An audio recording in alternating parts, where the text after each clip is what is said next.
सद्गुरु, आज शुरुआत में आपने कहा कि इंसान में सृष्टि का स्रोत अधिक प्रबल रूप में मौजूद है। तो ऐसा हुआ ही क्यों है? क्या ये प्रकृति या अस्तित्व की चाल है? एक खेल जहां हम आत्मविनाश के लिए बनाए गए सॉफ्टवेयर प्रोग्राम हैं, कुछ सहायक प्रणालियों के साथ? क्यों कुछ लोगों में ज्ञान पाने की तड़प होती है और कुछ में नहीं? और क्यों कुछ लोगों को वो तड़प पूरा करने की सही जगह या रास्ते मिल जाते हैं? इसका रहस्य आखिर क्या है? प्रश्न का पहला हिस्सा, आप मुझसे क्यों पूछ रहे हैं? ये मैंने नहीं बनाया है। मेरी कोशिश है बस एक समाधान बनाना। समस्या मैंने पैदा नहीं की है। तो क्या ये एक चाल है ताकि लोग, आध्यात्मिक लोग, अपना बिजनेस चला सकें? क्या उनका सृष्टा के साथ कोई सौदा है कि वो लोगों को ऐसी उथल पुथल में रखे ताकि ये लोग अपना काम चला सकें? संभव है। बात बस इतनी है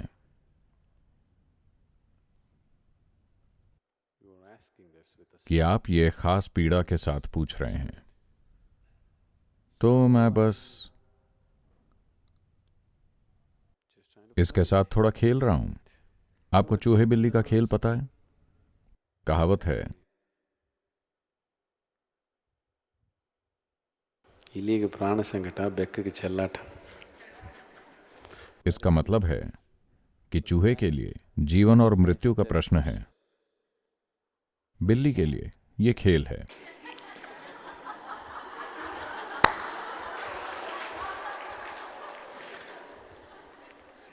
तो बात यह है कि आप कौन हैं? तो ये सब कुछ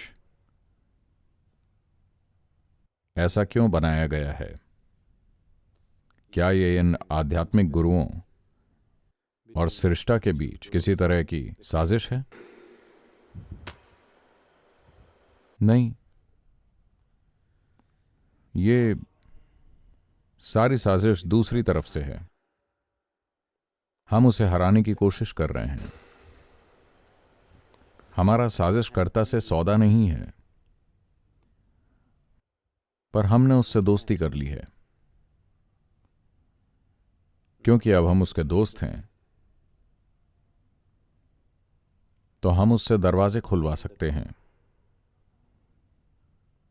या फिर हमने चाबियां खुद ही ढूंढ ली हैं और उसकी अनुमति के बिना हम इन दिनों दरवाजा खोलने लगे हैं। अब क्यों एक व्यक्ति में तड़प है और दूसरे में नहीं? ऐसा कुछ नहीं है। सभी में एक तड़प होती है।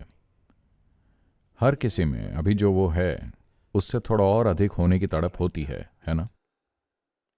हर किसी में ऐसी तड़प है, वो आध्यात्मिक तड़प है।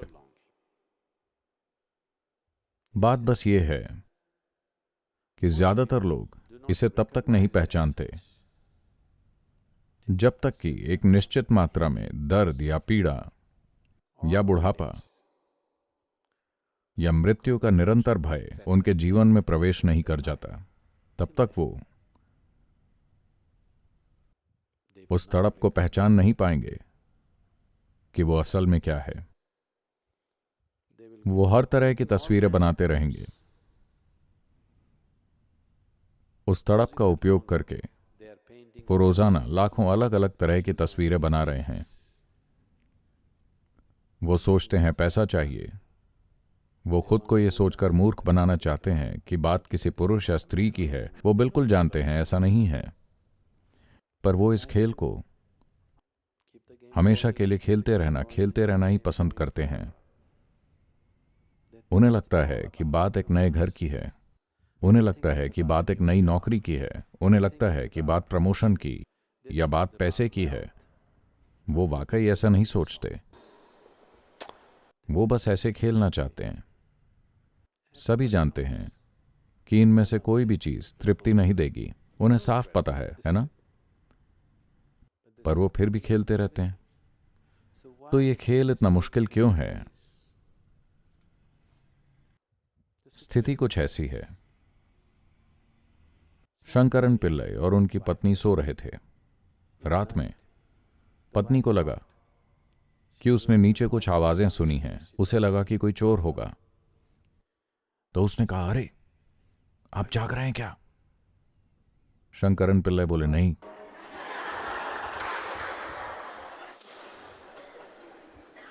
इसीलिए आप उन्हें जगा नहीं सकते। आप समझे? वो सच में सो रहे हों तो उन्हें जगाना बहुत आसान है। अगर वो सज्जन लोग हैं तो आप धीरे से उन्हें चूम कर जगा सकते हैं, या आप ठंडा पानी, 1 बाल्टी बर्फीला ठंडा पानी डालकर उन्हें जगा सकते हैं। पर समस्या ये है कि वो जागते हुए नींद का नाटक कर रहे हैं। अब आपको उन्हें नाटक न करने के लिए मनाना होगा। आपको पता है ये कठिन है,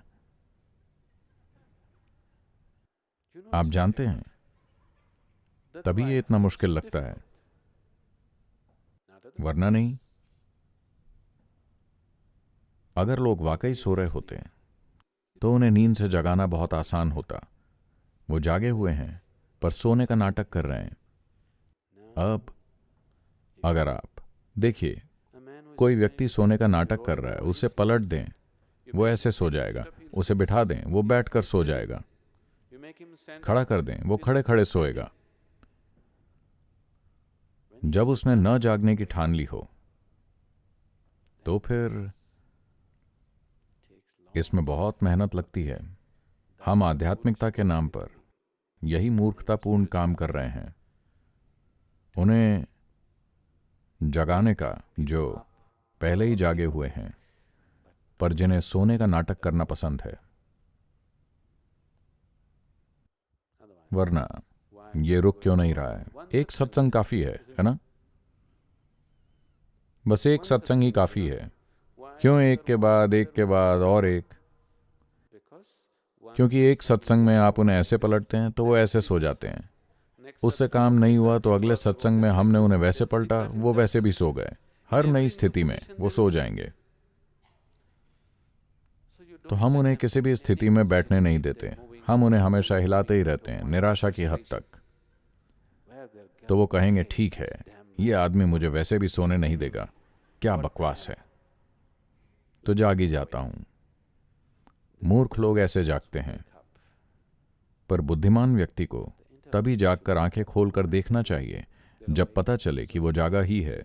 जो जीवन के लिए उत्सुक हैं, जो नए दिन का स्वागत करते हैं, जिस पल वो जागते हैं वो उठ खड़े होंगे। जो नए दिन की प्रतीक्षा नहीं कर रहे, जब सूरज उगता है तो वो कंबल ऊपर खींच लेते हैं, है ना? ये आध्यात्मिक प्रक्रियाएं इसीलिए इस तरह से बनाई गई हैं। आपको ये पसंद हो या ना हो, सुबह 5 बजे नींद से उठकर ठंडा पानी और बैठ जाएं और वो सब करें जो आपको करना है। नहीं, मुझे ये पसंद नहीं है, कोई फर्क नहीं पड़ता। ये पसंद नहीं है तो भी बस करें। चाहे आप नींद में हैं तो भी घूम कर सब करें। अगर आप कुछ समय तक ऐसा करते हैं, Then you will realize, what's the point pretending? Anyway, they'll make me do all these things. तो आपको एहसास होगा, नाटक करने का क्या मतलब है? वैसे भी वो मुझसे ये सब करवाएंगे, तो दिखावा करने का कोई फायदा नहीं है। आप अपने लिए कई तरह के भ्रम पैदा कर रहे हैं। जिंदगी को आपका मोह भंग करना होगा और वो करेगी। जितना जल्दी ऐसा हो उतना अच्छा है। जब जिंदगी ना करे तो गुरु आपके मोह भंग की प्रक्रिया तेज करने की कोशिश करता है। मोह भंग को एक नकारात्मक प्रक्रिया नहीं समझना चाहिए। मोह भंग का मतलब आपके भ्रमों को तोड़ना है ना? आपका मोह भंग होता है तो यह सकारात्मक बात है या नकारात्मक?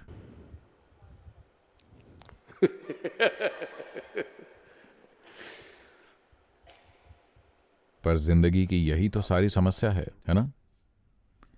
अगर आपके सपने टूट जाएं और आप हकीकत में आ जाएं, तभी आप सबसे ज्यादा संघर्ष और दुख झेलते हैं, है ना? हाँ, है ना?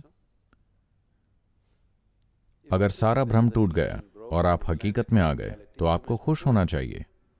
पर हो इसका ठीक उल्टा रहा है, क्योंकि आप जागते हुए सो रहे हैं। यही समस्या है। अगर आप सोए होते तो कोई समस्या नहीं थी। आप पूरे जागे हुए हैं तो यह बिल्कुल अद्भुत बात है। आप जागे हुए हैं पर सोने का दिखावा करते हैं। यह एक गंभीर समस्या है।